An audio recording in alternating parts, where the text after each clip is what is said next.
So what if you had, but you wanted,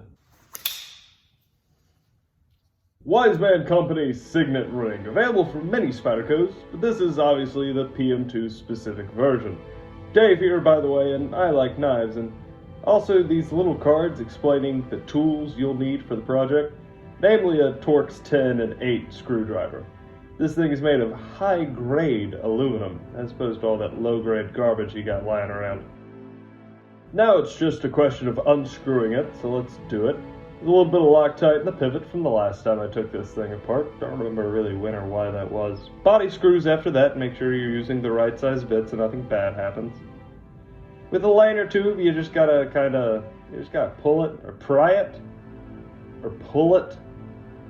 Wish I had some of those wrong way pliers. Ring splitters, I think they're called. You pry again. Maybe it's the other side. That's the problem. Pull it. Pulling this thing, right? Maybe this end, maybe that end. Don't break the G10. It's a legitimate problem. Yeah, let's put the blade away halfway through. Smart. Different pry bar. Obviously, that's what I was missing. Please don't slip and damage the blade. I finished this earlier and I'm still nervous about watching this footage. Live blade again, as you do. Obvious answer.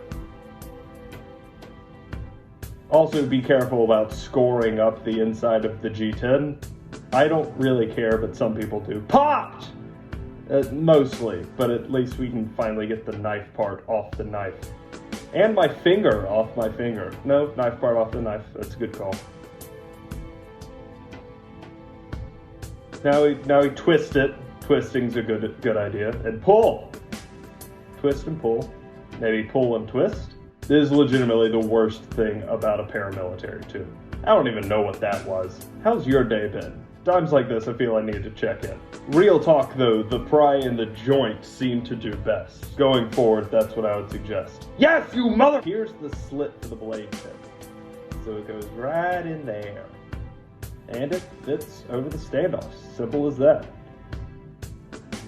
Really just that easy. And now you gotta screw the other way. Yeah, make sure all the pieces fit.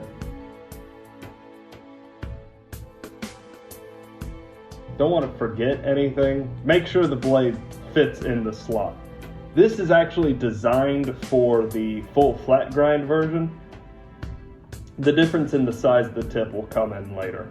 Don't forget the washer, that's also important. I really should have lubed this up a little bit, but it's fine. Everything works beautiful.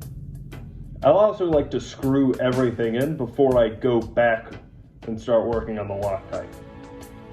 So what that means is that the pivot will just naturally be over tightened when I go back for it.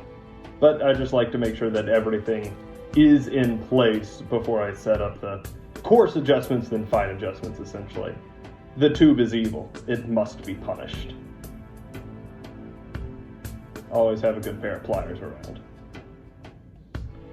And now we correct the pivot. Start off by going back for that Loctite. Loctite comes first, the blue stuff, mind you. The red is straight up cement, but the blue lets you take it apart later. Not too much. It can screw with the action if it leaks into the washers. So a little bit, and then I wipe it off a little bit, make sure everything else is tightened again. Way over tightened, so now we start correcting and setting the tightness. Not only in this case does the action need to work, but the slit from earlier makes blade centering super important.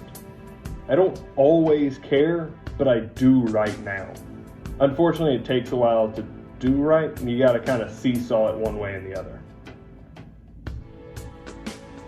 Make sure it's centered in the slot. Not quite yet. Tighten here, loosen there. Make sure it locks up tight and the blade doesn't wiggle, but that it does open and close smoothly, and again, just fits in that hole. But once it's right, man is it right. And here's my bathole showing what it looks like in the pocket versus a regular PM2. Nice bathole. So that is how to install the Wiseman Company Signet ring. It's decently comfortable as far as a full review on the product, as well as the general practicality of having a PM2 Karambit. I know this isn't a Karambit, it's not a Hawk build, I don't care. As far as the practicality of having a paramilitary 2 Karambit, that's something I'll discuss at a later time. For the meantime, if you have any questions, comments, concerns, or suggestions, let me know down below. And other than that, y'all have a great day. Bye.